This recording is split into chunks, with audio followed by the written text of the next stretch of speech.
कोई किसी के ख्वाब पूरे नहीं करता। हम लड़कियों को सारी कहानियाँ गलत सुनाई गई हैं। सिंड्रेला एक नौकरानी होती है, शहजादा आकर उसे शहजादी बना देता है। ब्यूटी एंड द बीस्ट में भी लड़की की जान बचाने शहजादा आता है। ये हर कहानी में शहजादा क्यों आता है? लड़कियां खुद कुछ क्यों नहीं करती हैं? और रियल लाइफ में कोई शहजादे नहीं आते, सिर्फ बीस्ट आते हैं शहजादे के कपड़ों में। लड़कियों को शहजादी तो बनाते नहीं है, शिकार बना लेते हैं।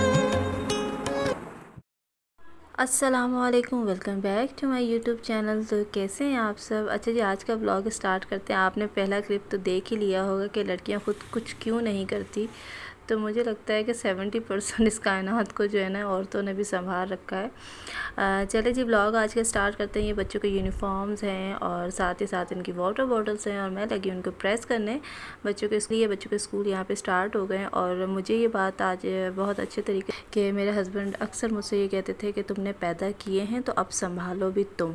उस वक्त उनका ये जुमला मुझे समझ में नहीं आता था कि वो क्यों मुझसे ये वर्ड कहते थे। और अक्सर बच्चे जब तंग करते थे, मैं शिकायत करती थी कभी, तो मुझसे कहते थे तुम्हें पैदा करने का शौक़ था, तुमने पैदा किए हैं तो अब तुम्हें ही संभालने होंगे। मुझे आज इस बात की डेफिनेशन कुछ इस तरह से समझ में आई कि वाकई बच्चे मैंने ही संभालने थे, क्योंकि पैदा भी शायद मैंने खुद नहीं किए थे। ये नहीं उसको समझ में आया कि as a relationship husband wife बच्चे तो दोनों के होते हैं और पैदा भी इन दोनों ने ही किए होते, तो संभालने भी इन दोनों ने होते हैं। लेकिन आज एहसास हो गया जब एज ए सिंगल पेरेंटिंग मुझे अपने बच्चों को खुद ही संभालना पड़ रहा है। बहुत सारे लोग मुझे ये तजवीज़ देते हैं कि बच्चों को छोड़ दो, बच्चों को उनके बाप के हवाले कर दो, ये कर दो वो कर दो, लेकिन मैं अपने लगते जिगर जो है वो कैसे किसी के हवाले कर दूं।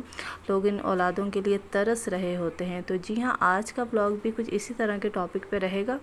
ये बच्चों की छोटी छोटी सी खुशियाँ जो मैं इनको लेके देती रहती हूँ। मेरे छोटे वाले बच्चों को बहुत ज़्यादा शौक़ है परिंदे रखने का, जानवर पालने का और इस तरह के छोटे छोटे से हैचिंग करने का, यानी कि कबूतर रखे हैं। ये ऐसा पेयर है जो पेयर बनने का नाम ही नहीं लेता। और उसके साथ साथ ये चूज़ों का पेयर भी मेरे छोटे वाले बेटे ने दिया और ये फिंच एक उड़ती भी उसको मिली, तो वो पकड़ के घर पे ले आए। यानी कि मुझसे कहते हैं कि मम्मा, अगर हमारा जब भी घर होगा, जब भी मैं बड़ा होगा, मैंने एक पूरा का पूरा फार्म हाउस बनाना है, मैंने ज़ू बनाना है, मैंने ये करना है। जैसे अक्सर यूट्यूबर्स के देखते हैं आजकल जो सिप्तैन वगैरह के इस तरह के व्लॉग्स हैं जिनमें ये लोग काफ़ी मोटिवेट करते हैं परिंदे रखने के हवाले से, जानवर रखने के हवाले से। तो मेरे सब जो छोटे वाले बेटों को बहुत ज़्यादा शौक़ है, बहुत ज़्यादा। तो ये छोटी छोटी चीज़ें मैं उनकी पूरी करती हूँ। तो यहाँ पे मैं चूज़े के दो इसने चूज़े लिए। मुझे लगा कि एक फिंच एक ही उसमें रहती है पिंजरे में, तो क्यों ना इसमें चूज़ों को एडजस्ट कर दिया। लेकिन नहीं बाबा, फिंच तो पागल होगी कि मेरे उसमें कैद खाने में कोई नहीं आएगा। इस फिंच के लिए पेयर लेना, आई डोंट नो ये मेल है या फीमेल है। तो यहाँ पे हमारी छपकती हुई ये एक स्टोर सा है खाली सा, आउट ऑफ घर के बाहर बनाया हुआ है। यहाँ पे अभी बकरा ईद के लिए बकरा भी रखा हुआ था। इस तरह से छोटी मोटी चीज़ें इसके अंदर ऐड की हुई होती है। ये कुछ क्लिप कल परसों के हैं और ये क्लिप आज का है। 14 अगस्त का फंक्शन बच्चों का आज होना था, तो बच्चे आज तैयार हो रहे हैं। सुबह में ही नाश्ता वगैरह करके 14 अगस्त के लिए इनके स्कूल में एक छोटा सा गेट टुगेदर फंक्शन रखा गया था। मैं उसके भी एंड में छोटे छोटे क्लिप ऐड कर दूँगी, स्कूल की तरफ से था। तो बच्चे तैयार होकर जा रहे थे। लोग ये कहते थे, हस्बैंड भी ये कहते थे, ससुराल वालों का ये भी मानना था कि देखते हैं कि अकेले बच्चे कैसे पालेगी, जलील और रुस्वा करूँगा, ये करूँगा वो करूँगा। लेकिन अल्लाह पालने वाली ज़ात है। अगर मैं खुदा न खास्ता माँ बाप मर भी जाएँ तब भी औलादें पल ही जाती हैं। तो ये बच्चे स्कूल से आ चुके थे। ये टैडपूल, क्योंकि बारिशें हुई हैं, जगह जगह पानी काफ़ी जमा। ये भी मैं बचपन में बहुत जमा करती थी इस तरह के टैडपूल्स वगैरह। तो बच्चों को उनकी लाइफ एंजॉय करने से मैं बिल्कुल भी मना नहीं करती। हाँ, जहाँ पे वो गलत होते हैं उन चीज़ों का ख्याल रखती हूँ, समझाती हूँ, बुझाती हूँ, हर तरीके से कोशिश करती हूँ कि बच्चों के साथ एज ए स्ट्रिक्टली मदर भी चल सकूँ और एज ए फ्रेंडली मदर भी चल सकूँ। As a single parenting, as a mother होने के नाते काफ़ी टफ़ हो जाता है मेरे लिए कभी कभी दुनिया का रवैया छोड़ना। उस कैद खाने से निकल कर मैं आज सुकून की सांस तो ले रही हूँ अपने बच्चों के साथ, लेकिन बहुत सारे लोगों को लगता है कि ये तो यहाँ से जाएगी नहीं।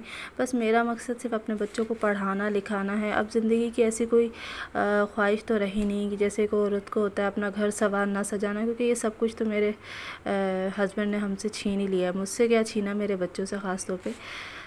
तो बस अब बच्चों को कामयाब करूँगी और बहुत जल्द यहाँ से जो है पेरेंट्स के घर से भी निकलना है मुझे, क्योंकि ख़ुद कफ़ील होना है, अपने बच्चों को काबिल बनाना है और प्रूव करना है अल्लाह के हुक्म से, अल्लाह की मदद के साथ कि एज़ एक मदर भी जो है, सिंगल मदर भी अपने बच्चों को कामयाब कर सकती है। बहुत सारे ऐसे मैंने वाक़यात देखे हैं, अगर मर्द की बीवी मर जाती है तो वो फटाफट दूसरी शादी कर लेता है, लेकिन औरत बेवा हो या तलाक़ याफ्ता, वो हर सूरत में कोशिश करे तो अपने बच्चों को एक बाप और एक माँ बन के पालती है, वो पाल के दिखाती है। ये हमारा ऐसा पैर है कबूतरों का जो पैर बना के ही नहीं दे रहा। मेरे बेटा इंतज़ार में कि ये कब अंडे बच्चे स्टार्ट करेगा। तो इनकी ये छोटी छोटी खुशियाँ पूरी करने के लिए कुछ ना कुछ करती रहती हूँ। बस इंशाल्लाह बहुत जल्द मेरी जॉब का भी हो जाएगा, तो बस फिर बच्चों को भी इन छोटी छोटी चीज़ों में बिज़ी रखूँगी, ट्यूशन का, इनका स्कूल का, इनका ये सारी चीज़ें चलती रहेंगी। तो ब्लॉग जो है वो रियल लाइफ के ऊपर है, तो चैनल ज़रूर सब्सक्राइब करें। Thank you so much. अल्लाह हाफ़िज़।